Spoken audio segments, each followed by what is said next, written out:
তামিমের পর মিঠুনের ঝড়ো ব্যাটে বাংলাদেশের 271 রান। অধিনায়কের উইকেট হারানোর পর ব্যাটিংয়ে আসেন মিঠুন, সঙ্গী হিসেবে তখন ধুঁকতে থাকা মুশফিক। সতীর্থকে আরামে খেলার সুযোগ দিয়ে শুরু থেকেই হাত খুলে মারতে থাকেন মিঠুন। তামিম যেখানে শেষ করেন ঠিক সেখান থেকেই যেন শুরু করেন 30 বছর বয়সী এই ডানহাতি মিডল অর্ডার ব্যাটসম্যান। ইনিংসের 40তম ওভার পেরিয়ে সাজঘরে ফেরেন মুশফিক। রানের জন্য ফাঁস করতে করতে অযথাই সেন্টনারের বলে বড় শট খেলতে চান তিনি, কিন্তু সেই শটে ছিল না টাইমিংয়ের ছিটে ফোটাও। ফলে বল চলে যায় মিডনে দাঁড়ানো হেনরি নিকোলাসের হাতে। ইতি ঘটে মুশফিকের 59 বলে 34 রানের ইনিংস। এক প্রান্তে মুশফিক রান করতে বেগ পেলেও মিঠুন ছিলেন শুরু থেকেই সাবলীল। মুখোমুখি নবম বলে প্রথম বাউন্ডারি হাঁকান তিনি, যেটি ছিল আবার ছক্কার মার। সেই যে শুরু, ইনিংসের বাকি সময় আর কোনো সমস্যাই হয়নি মিঠুনের। মুশফিকের সেরা ফর্মের অভাবটা বেশ ভালোভাবেই পূরণ করেছেন তিনি। জিম নিশামের করা 45তম ওভার থেকে ইনিংসের সর্বোচ্চ 19 রান করে বাংলাদেশ। সেই ওভারের শেষ 2 বলে 6 ও 4 হাঁকান মিঠুন। ওভারের শেষ বলটি ছিল কোমরের উপরে ওঠা নো বল। ফাইন লেগ দিয়ে ছক্কা মেরে নিজের 50 তুলে নেন মিঠুন। এটি তার ক্যারিয়ারের 6ষ্ঠ এবং নিউজিল্যান্ডের বিপক্ষে 4র্থ 50। পরে ফ্রি হিট বলটি ওয়াইড লং অফ দিয়ে 4 মেরে পূর্ণ ফয়দা নেন মিঠুন। কিন্তু আশানুরূপ খেলতে পারেননি মাহমুদুল্লাহ। তার কাছ থেকে ঝড়ো ক্যামিওর আশা থাকলেও ইনিংসের 48তম ওভারে আউট হয়ে যাওয়ার আগে 18 বলে 16 রানের বেশি করতে পারেননি। পরে নামা শেখ মেহেদি এক 6-এর মারে 5 বলে করেন 7 রান। ফলে শেষ ওভারের দায়িত্ব বর্তায় মিঠুনের কাঁধেই। নিশামের করা ওই ওভার থেকে বাংলাদেশ পায় 12 রান। ওভারের শেষ বলে বাউন্ডারি হাঁকিয়ে দলকে 271 রানে পৌঁছে দেয় মিঠুন। তিনি শেষ পর্যন্ত 6-4-এর সঙ্গে 2-6-এর মারে 57 বলে 73 রান করে অপরাজিত থাকেন। নিউজিল্যান্ডের পক্ষে 2 উইকেট নিয়েছে মিচেল সেন্টনার। এছাড়া ম্যাট হেনরি, ট্রেন্ট বোল্ট ও কাইল জেমিসন নিয়েছেন একটি করে উইকেট। ক্রাইস্টচার্চের হাগলি ওভালসে সিরিজের দ্বিতীয় ওয়ানডেতে টস জিতে ব্যাট করছিল বাংলাদেশ দল। তৃতীয় উইকেট জুটিতে দারুণ খেলছিলেন মুশফিকুর রহিম ও তামিম ইকবাল।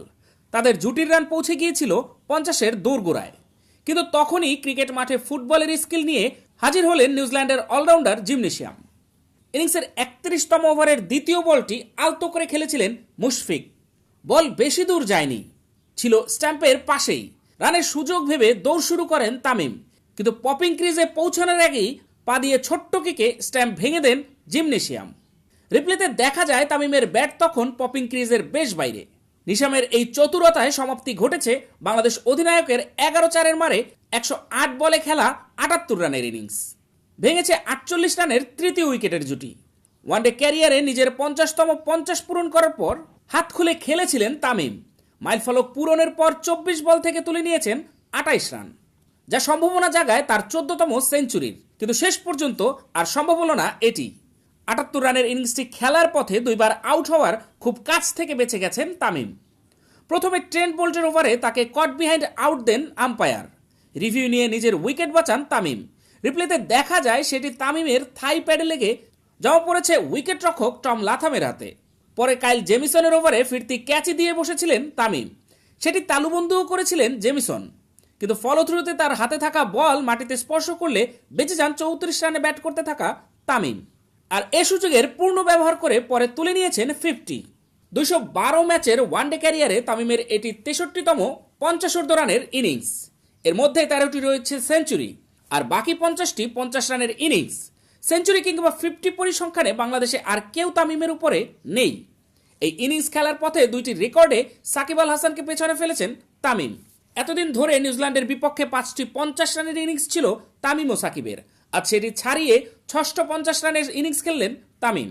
শুধু তাই নয়, নিউজিল্যান্ডের বিপক্ষে বাংলাদেশের মধ্যে সর্বোচ্চ রানের মালিকও হয়ে গেলেন তামিম ইকবাল। নিউজিল্যান্ডের বিপক্ষে 2 সেঞ্চুরি ও 3 50-তে সাকিব করেছেন 639 রান।